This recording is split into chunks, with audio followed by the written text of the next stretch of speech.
Hello friends, welcome to classic சமையல். இன்னைக்கு இந்த மழை காலத்துக்கு ஏற்ற மாதிரி ஒரு சூப்பரான சூப் ரெசிபி பார்க்க போகிறோம். என்னென்னு பார்த்தீங்கன்னா தக்காளி சூப். பொதுவாக மழை காலத்தில் தும்மல், காய்ச்சல் இதெல்லாம் சகஜம். ஸோ அதுலேருந்து நம்மளை ப்ரொடெக்ட் பண்ணிக்கிறதுக்கு சூப் ரெசிபிஸ்லாம் பெஸ்ட்டு. ஸோ அதில் ஒரு சூப் தான் டொமேட்டோ சூப். ஸோ இது எப்படி செய்கிறதுன்னு இப்போ நாம் பார்க்கலாம்.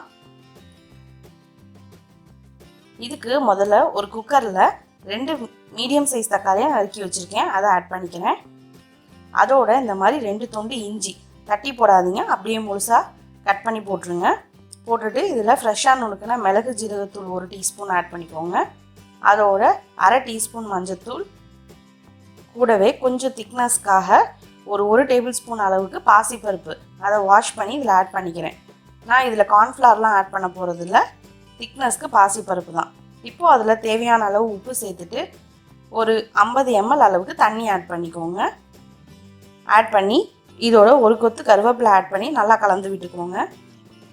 நான் ஆல்ரெடி இதே மாதிரி திக்னஸ்க்கு பாசிப்பருப்பை ஆட் பண்ணி வாழைத்தண்டு சூப் எப்படி பண்ணுறதுன்னு போட்டு காமிச்சிருக்கேன் வீடியோ. ஸோ அந்த ரெசிபி வேணுனாலும் நீங்கள் போய் பாருங்கள், லிங்க்கை டிஸ்கிரிப்ஷனில் கொடுக்குறேன். மேலே கார்டும் ஆட் பண்ணியிருக்கேன். இப்போது இதை ஹை ஃப்ளேமில் 4 விசில் விட்டு ப்ரெஷர் குக் பண்ணி எடுத்துக்கலாம். இருக்கட்டும்.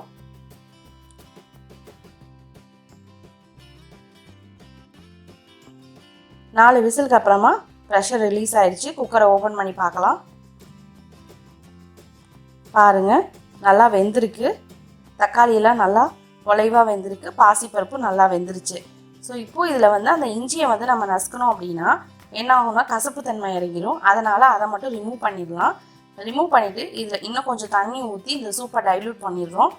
பண்ணி நல்லா கலந்து விட்டுக்கோங்க. கலந்து விட்டுட்டு இதை ஒரு ஸ்ட்ரெயினரில் வடிகட்டி எடுத்துக்க போகிறோம். நீங்கள் வேணால் மிக்சியில் ஒரு ஓட்டி கூட வடிகட்டிக்கலாம். பட் நீங்கள் அந்தளவுக்கு பண்ண தேவையில்லை. இந்த மாதிரி ஒரு ஸ்ட்ரெயினரில் நல்லா ப்ரெஷர் கொடுத்து அழுத்தி பிழிஞ்சு வடிகட்டினீங்கனாலே உங்களுக்கு சூப்பில் எல்லா கண்டென்ட்டும் இறங்கிடும். ஸோ பாருங்கள், நல்லா வடிகட்டினேன்.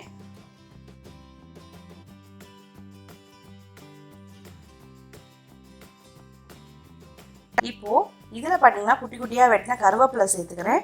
தக்காளி சூப்புக்கு கொத்தமல்லி இலைகளை ஆட் பண்ணுறதை விட கருவேப்பிலையை கட் பண்ணி ஆட் பண்ணி அப்படின்னா ரொம்பவே டேஸ்ட் நல்லாயிருக்கும், வாசமாக இருக்கும். இப்போ அதில் கொஞ்சமாக மிளகுத்தூள், ஃப்ரெஷ்ஷாக கிரவுண்ட் பண்ண மிளகுத்தூள் ஆட் பண்ணிக்கிறேன். ஆட் பண்ணி நல்லா கலந்து விட்டுக்கோங்க. நீங்கள் வேணும்னா முதலே செஞ்சு வச்சு கூட குடிக்க போகிறதுக்கு முன்னாடி லைட்டாக சூடு பண்ணி ரீஹீட் பண்ணி கூட குடிக்கலாம், எதுவும் ஆகாது, நல்லாயிருக்கும். ஸோ அவ்வளோதான், ரொம்ப சுலபமான சிம்பிளான டொமேட்டோ சூப் ரெசிபி. எந்த ஒரு ப்ரிசர்வேட்டிவ், கார்ன்ஃப்ளவர் இதெல்லாம் ஆட் பண்ணாமல் சூப்பராக ரெடி பண்ணி ஆயிடுச்சு. குழந்தைங்களுக்கு கொடுக்குறீங்க அப்படின்னா இந்த மாதிரி கார்ன்ஃப்ளேக்ஸ், பிளெயின் கார்ன்ஃப்ளேக்ஸ் கடைகளில் கிடைச்சா அதை வாங்கி மேலே சும்மா அழகுக்காக கார்னிஷ் பண்ணிக்கலாம் நீங்கள். ஸோ ஆட் பண்ணிவிட்டு அவ்வளோதான். ஸோ நம்ம சூப்பரான டொமேட்டோ சூப் ஜம்முன்னு வீட்டில் ரெடி ஆகியாச்சு. ஸோ இந்த மழை காலத்துக்கு இந்த சூப் ரெசிபி உங்கள் வீட்டில் ட்ரை பண்ணி பார்த்துட்டு எப்படி இருக்குன்னு கமெண்ட் பண்ணுங்கள். மறக்காமல் நம்ம சேனலுக்கு சப்ஸ்கிரைப் பண்ணிடுங்க.